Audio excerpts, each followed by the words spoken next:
नमस्कार, देश न्यूज में आप सभी दर्शकों का स्वागत है। मैं प्रीति दयाल आपके साथ। देखिए, बिहार का शिक्षा विभाग इन दिनों लगातार चर्चे में बना हुआ है।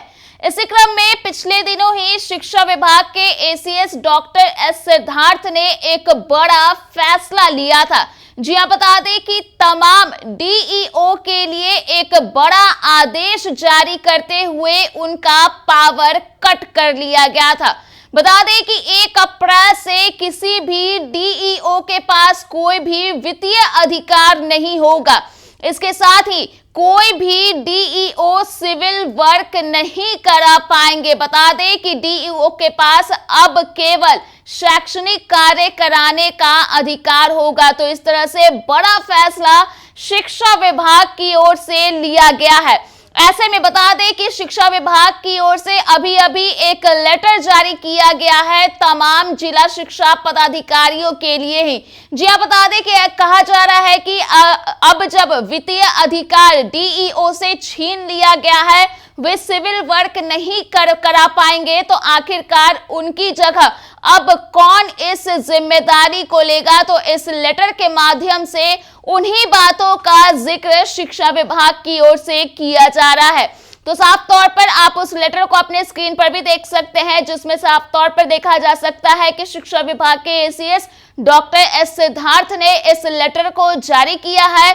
और इस लेटर में विषय में आप देख सकते हैं कि लिखा हुआ है कि राज्य के सभी विकासात्मक कार्य बिहार राज्य शैक्षणिक आधारभूत संरचना विकास निगम लिमिटेड बिहार से कराने के संबंध में तो ये बड़ा फैसला शिक्षा विभाग की ओर से लिया गया है। और पूरे लेटर में क्या कुछ जिक्र किया गया है वो भी हम आपको बताते हैं। तो उस लेटर को आप अपने स्क्रीन पर भी देख सकते हैं, जिसमें साफ तौर पर यह लिखा गया है कि उपर्युक्त विषयक विकास कार्यों के निरीक्षण एवं समीक्षा के क्रम में यह पाया गया है कि शिक्षा विभाग के विभिन्न प्रकार के विकास कार्यों का क्रियान्वयन अनेकों एजेंसी यथा बिहार शिक्षा परियोजना, बिहार राज्य शैक्षणिक आधारभूत संरचना विकास निगम लिमिटेड, स्थानीय क्षेत्र अभियंत्रण संगठन, लोक स्वास्थ्य अभियंत्रण विभाग, जिला परिषद, भवन निर्माण विभाग, जिला शिक्षा पदाधिकारी, प्रधानाध्यापक इत्यादि द्वारा क्रियान्वित किया जा रहा है। ई शिक्षा कोष पर अपलोड किए गए आंकड़ों की समीक्षा के क्रम में यह पाया गया है कि जिला स्तर पर असैनिक कार्यों का क्रियान्वयन किए जाने के कारण जिला शिक्षा पदाधिकारी, जिला कार्यक्रम पदाधिकारी तथा प्रखंड शिक्षा पदाधिकारी जिला के विद्यालयों के शैक्षणिक कार्यों के अनुश्रवण में पर्याप्त समय नहीं देते हैं।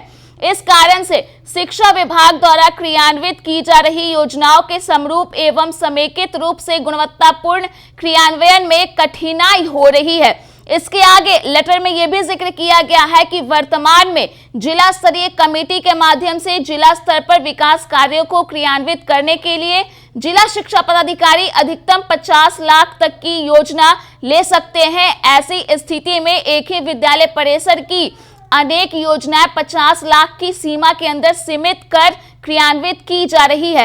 इस कारण एक विद्यालय का समेकित विकास नहीं हो पा रहा है और साथ ही साथ एक ही परिसर में अनेक संवेदक कार्यरत हैं। चयनित योजनाओं की संख्या में भी अप्रत्याशित वृद्धि हो गई है तथा योजनाओं की गुणवत्ता के अनुश्रवण में कठिनाई हो रही है। तो इस तरह से शिक्षा विभाग की ओर से तमाम जो कठिनाइयां शिक्षा विभाग के द्वारा आंकी जा रही है, तो उसका जिक्र लेटर के जरिए किया जा रहा है। इसके साथ ही आखिर में लेटर में यह भी लिखा गया है कि उक्त परिस्थिति में शिक्षा विभाग के असैनिक कार्यों के क्रियान्वयन हेतु सृजित बिहार राज्य शैक्षणिक आधारभूत संरचना विकास निगम लिमिटेड को सुदृढ़ करने तथा शिक्षा विभाग के सभी असैनिक कार्यों को बिहार राज्य शैक्षणिक आधारभूत संरचना विकास निगम लिमिटेड के माध्यम से ही कराने की आवश्यकता महसूस की जा रही है।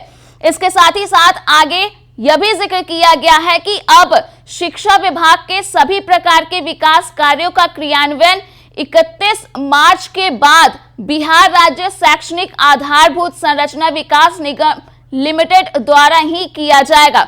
इसके साथ ही विभिन्न विद्यालयों के प्रधानाध्यापक अपने स्तर पर मरम्मती के कार्य करा सकेंगे, जिसकी कुल अधिकतम सीमा 50,000 है। यह व्यवस्था यथावत रहेगी। उक्त राशि प्रधानाध्यापक के खाते में विभाग द्वारा स्थानांतरित कराया जाएगा।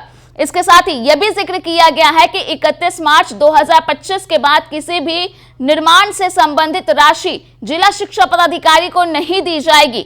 निर्माण कार्य के लिए विभाग सीधे बिहार राज्य शैक्षणिक आधारभूत संरचना विकास निगम लिमिटेड को राशि उपलब्ध कराएगा। इसके बाद यह भी लिखा गया है कि अतः सभी जिला शिक्षा पदाधिकारी जिलों में जारी निर्माण कार्यों की समीक्षा करेंगे एवं सभी योजनाओं का अद्यतन भुगतान करते हुए सभी योजनाओं का अभिलेख 31 मार्च 2025 तक बंद कर देंगे। यदि 31 मार्च 2025 के बाद कोई योजना लंबित रह जाती है तो वैसी योजनाओं को बिहार राज्य शैक्षणिक आधारभूत संरचना विकास निगम लिमिटेड को स्थानांतरित कर देंगे, ताकि बिहार राज्य शैक्षणिक आधारभूत संरचना विकास निगम लिमिटेड के माध्यम से उन योजनाओं को पूरा किया जा सके। और इसके साथ ही साथ आखिर में यह भी जिक्र किया गया है कि उपरोक्त व्यवस्था के पश्चात जिला शिक्षा पदाधिकारी केवल शैक्षणिक कार्यों में ही अपना ध्यान एवं रुचि केंद्रित करेंगे। तो साफ तौर पर देखा जा सकता है कि डीईओ का पावर कट कर लिया गया है और अब सिर्फ और सिर्फ शैक्षणिक कार्यों में ही अब जितने भी राज्य के डीईओ हैं तो वहां पे वे अपनी रुचि दिखाएंगे। तो साफ तौर पे देखा जा सकता है कि ACS Siddharth full on action mode में है और बिहार की शिक्षा व्यवस्था को सुदृढ़ बनाने के लिए हर एक प्रयास करते हुए दिख रहे हैं। ऐसे में उन्होंने राज्य के तमाम डीईओ से जुड़ा ही एक बड़ा अहम फैसला ले लिया है। तो फिलहाल के लिए इस खबर में इतना ही। अगर आपने अभी तक हमारे YouTube चैनल को सब्सक्राइब नहीं किया है तो इसे जरूर सब्सक्राइब कर दें। इसके साथ ही अगर ये वीडियो Facebook के माध्यम से देख रहे हैं तो पेज को लाइक करना ना भूलें।